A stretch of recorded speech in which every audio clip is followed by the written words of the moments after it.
ভাইজান তুমি বিদেশ থেকে আয়া পড়ছো? ও আইলাম রে ভাই। তো তুমি দেশে আসবে আমার আগে জানাইবে না? আমার আগে জানাইলে আমি একটা গাড়ি নিয়ে এয়ারপোর্টে চলে যেতাম, তোমারে রিসিভ করতাম। কিছুই জানাইলে না, হুট করে বাড়ি এসে পড়লাম। এটা কি ঠিক করলা কও? আমি তো ভাই নিজেও জানতাম না এভাবে যে হুট করে আমি বাড়িতে ছিলাম। তো করে কেমনে জানাবো কও? তোমার কথা শুনে কেমন জানি লাগতেছে আমার। সত্যি করে কও তো, তোমার কোনো সমস্যা হয়েছে? সমস্যা হয়েছে বিধায় তো হুট করে বিদেশ থেকে বাড়িতে চলে এলাম। ভাইজান কি সমস্যা হয়েছে? আর কয় মাসের ছুটি নিয়ে তুমি দেশে আইছো? ছুটিতে আসি নাই, একেবারে চলে আসছি। ভাইজান তুমি একবারে চলে এসো মানে? তুমি না কিছুদিন আগে আমার ফোন দিয়ে কইলা তুমি ছুটিতে আইবা? বোন রে, আমার তো সেরকম ইচ্ছা ছিল, কিন্তু কিছুদিন যাবত আমার শরীরটা ভালো যাইতেছে না। আমি খুবই অসুস্থ হয়ে পড়ছি, আমি কোনো কাম কাজ করতে পারতাম না। আমার মালিক পক্ষ বুঝা গেছিল যে বিদেশ বাড়িতে আমার দিয়ে কোনো কাম কাজ নেই। এই কারণে মালিক পক্ষ আমার টিকিট কেটে একেবারে দেশে পাঠিয়ে দিচ্ছে। তোমার বড় কোনো অসুখ হয় নাই তো?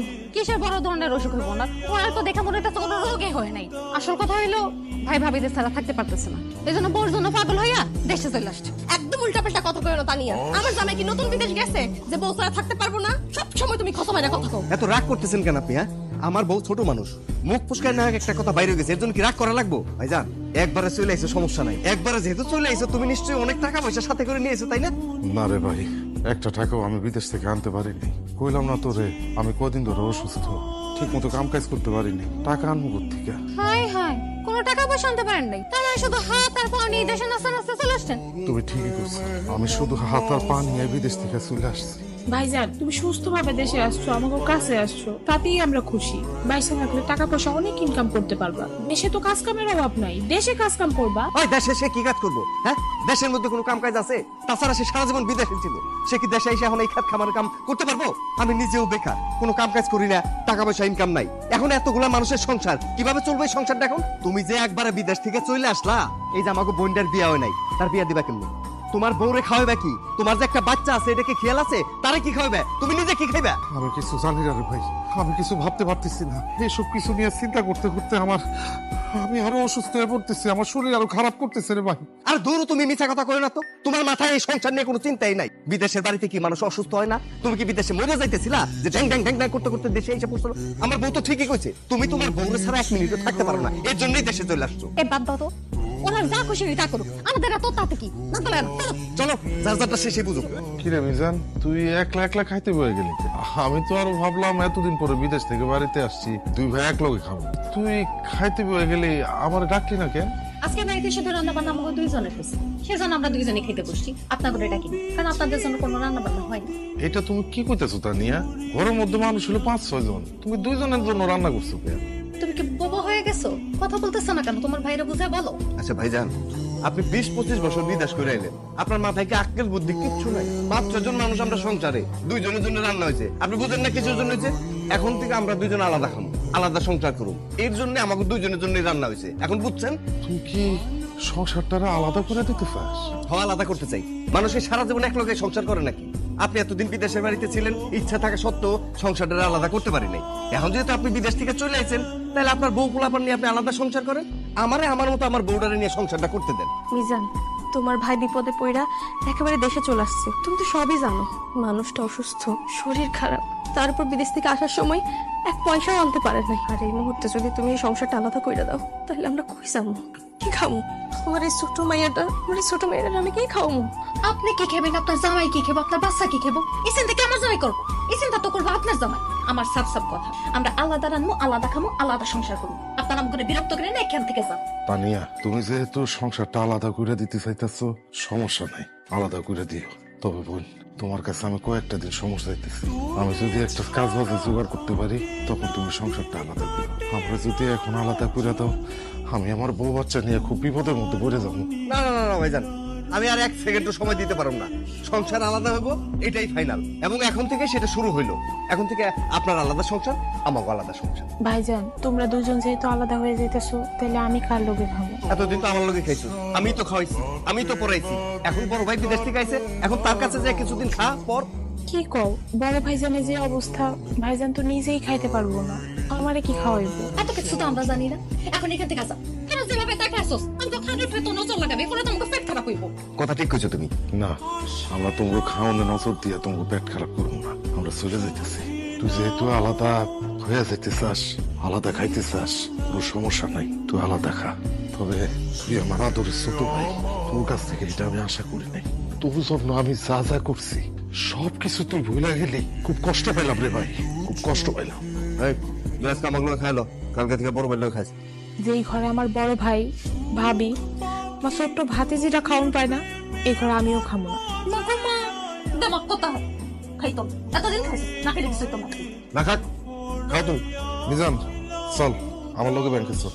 ব্যাংকে যাবো মানে? তোমার লোক আমি ব্যাংকে যাবো কেন? বিদেশ থেকে আমি একেবারে চলে আসছি। আসার পরে সংসারটাও আলাদা করে দিচ্ছিস। ঘরে বাজার সদাই কিছু নেই, ঘরে চাল ডাল বাজার সদাই করতে হবে।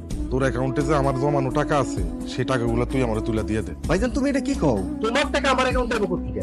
আমি বিদেশ থেকে যত টাকা পয়সা পাঠাইছি সব তো তোর অ্যাকাউন্টে পাঠাইছি। আমার জানা মতে এখনো পর্যন্ত তোর অ্যাকাউন্টে আমার 2 থেকে 2.5 লাখ টাকা জমা আছে। তুই সেই টাকাগুলো আমার তুলে দিয়ে দে। ভাইজান তোমার বয়স কি ঘুমে হয়েছে নাকি? তুমি বিদেশ থেকে টাকা পাঠাইছো, সেই টাকা এখন পর্যন্ত আমার অ্যাকাউন্টে রয়েছে। তুমি মাস শেষে সংসারের খরচের জন্য কিছু টাকা পাঠাইতা, তো সেই টাকা তো বাজার খরচ করতে করতেই শেষ হয়ে যেত। আর ওই যে তোমার বাচ্চাটা, তার আজকে জ্বর কালকে কাশি, ওই দিন এই হয়েছে আজকে ওই হয়েছে, এই সব করতে করতে ওষুধ আনতে আনতেই তো আমার টাকা সব শেষ। হ্যাঁ বউ যে 2 দিন পরে পরে মার্কেটে যায়, পার্লারে যায়, পুরো ফ্লাক করে, ফেশিয়াল করে, এটি কোন নাকি? এই যে একটা ভালো কথা মনে করছো, হ্যাঁ?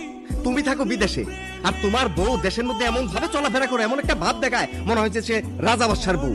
সে 2 দিন পরে পরে মার্কেটে যাইতো, শপিং করতে যাইতো, শাড়ি কিনে গয়না কিনে পার্লারে যা, সেই টাকা পাইতো কই?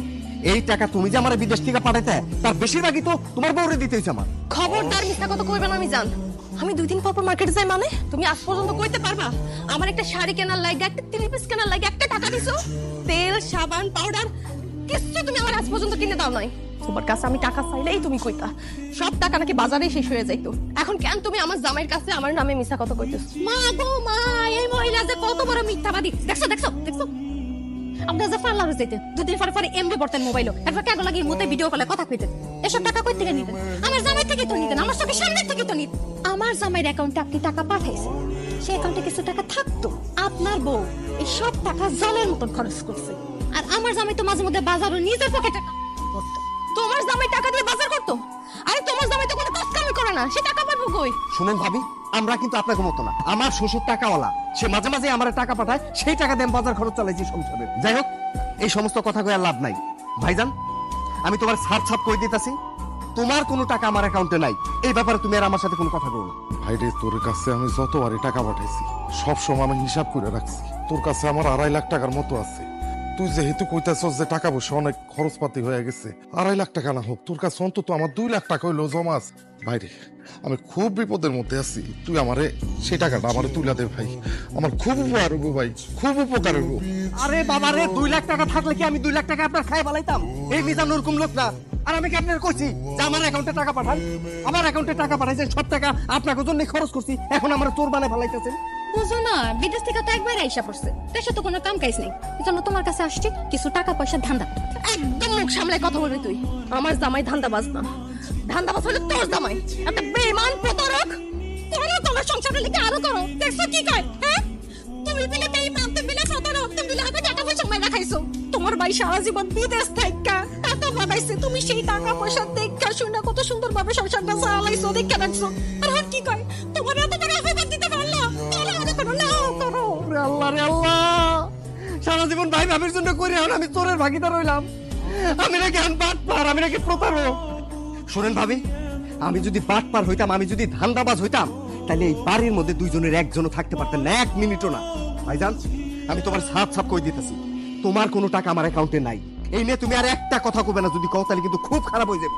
সকাল সকাল আইছে আজারের শুধু কথা কবার জন্য, খালি বড় ভাই দেখে আজকে কিন্তু কইলাম না, নাইলে পরে এর একটা বিহিত আমি করে থাকতাম।